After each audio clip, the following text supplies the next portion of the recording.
Zarif keeps threatening that he's going to walk away from the negotiation if the United States imposes new nuclear sanctions on Iran. I think he's used that tactic very effectively to try and blackmail the administration. And I think that it's time for the administration to call his bluff. Because the reality is that if Iran walks away from the table, the tidal wave of sanctions that will hit Iran will push Iran back into a severe recession and actually, in fact, push Iran to the brink of economic collapse. So I think the administration should actually test Zarif. Zarif may walk away from the table, but my view is that he's coming right back because at the end of the day, the only way that he prevents an economic collapse is by staying at the table.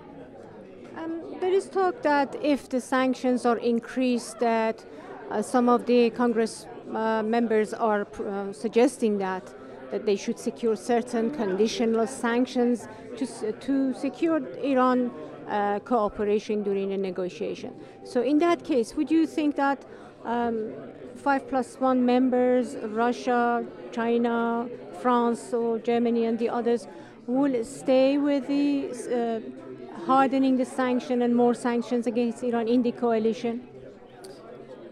So I think the P5+1 is growing increasingly frustrated with Iran. I mean, they know that the proposals that the United States and the other P5+1 members have offered Iran have been very accommodating, very flexible, recognizing Iran's enrichment capability and giving Iran a civilian nuclear program. If the Iranian regime is serious about having a civilian nuclear program, then they would take the offer on the table. If they're serious about having a nuclear weapon, then we understand why they're not taking the deal. And I think as a result, the P5+1 is growing very frustrated with this Iranian regime. And I believe that at some point, and it may be coming soon, they would support tougher sanctions in order to send a message to Ali Khamenei that it is time for nuclear compromise. Do you believe that Ayatollah Khamenei's view of the nuclear plan for him will change ever during any circumstances? Ali Khamenei has been committed for decades to a military nuclear program, as has Rouhani, as have Zarif, as have most of the Iranian regime's elite. The elite has to decide, the regime has to decide, do they want a nuclear weapon or do they want a strong, growing, and proud Iranian nation? They have to decide. Clearly the decision they've made to date is they are more interested in a nuclear weapon than they are in a rich and vibrant and democratic Iran. I think they've made the wrong decision, and I think most of the Iranian people believe that to be the case as well. Today's topic was about the effect of the oil price and fluctuation of the market, production, and the prices. And what leverage has the U.S. in regards to oil and energy to weaken Iran's position and create some compatibility with Iran in the oil market? The United States has several opportunities to amplify the impact of falling oil prices on Iran to increase economic pressure. At the very least, the U.S. could allow the export of condensates, which is currently banned generally, and it's a light form of crude oil with which we compete with Iran in the global market. And if the U.S. were allowed to freely export condensate overnight, we could put downward pressure on one of the most important sources of Iranian revenue. So at the very least, without even touching the current sanctions regime, we could hurt Iran economically, pile on with regard to the falling prices if we allowed condensate exports. If we wanted to be a little more robust, we could liberate our condensate exports and disallow Iran's export of condensates by fixing the loophole through which Iran is allowed to export condensates, but not more crude oil. So adding condensate to the sanctions list, at the same time liberating the U.S. exports of condensate, would enable us to increase leverage even more on Iran. Ideally, if Iran fails to compromise, we have the opportunity now of even banning all of Iran's oil and condensate exports. We could offset that in the United States by lifting our crude and condensate ban. And unlike a few years ago when the market was tighter, we could do that now without having to use our strategic reserves or worry about an oil price spike that would hurt consumers back home. So I think the falling oil price gives us several points of leverage of escalating severity that we could use if we wanted to. Some suggest that the United States and Saudi Arabia are cooperating on keeping the oil prices down in order to target Iran and Russia. What would you say to that? I think it's true that the United States and Saudi Arabia are certainly enjoying the discomfiture in Tehran as the price of oil falls.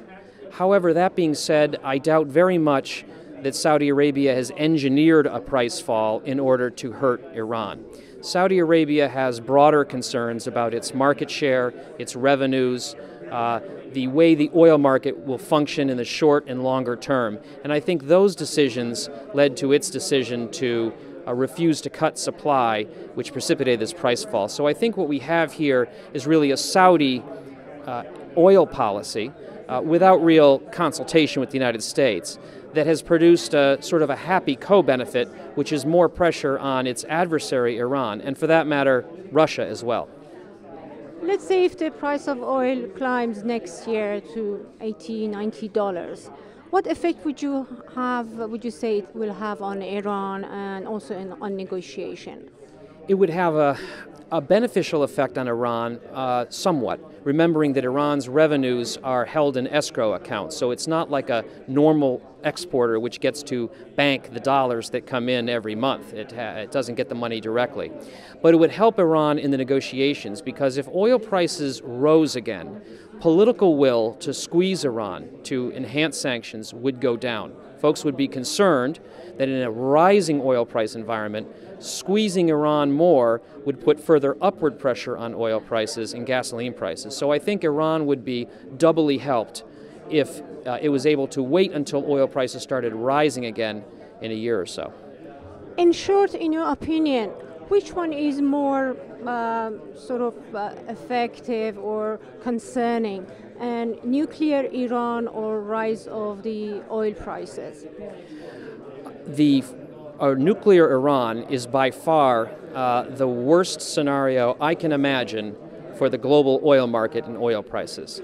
And it must be prevented at all costs because, let's remember, OPEC countries hold 70% of the world's oil reserves. Half of those are in the Middle East. And most forecasts, including government forecasts, expect that the Middle East's share of oil market demand will rise in coming decades. So that supply is also dependent on just a handful of facilities and fields and choke points. To allow a nuclear Iran and a nuclear arms race in that region would be catastrophic for long-term global oil market stability, price stability, and economic growth, and by far is the worst outcome. And preventing that outcome is worth incurring some pain and risk near term.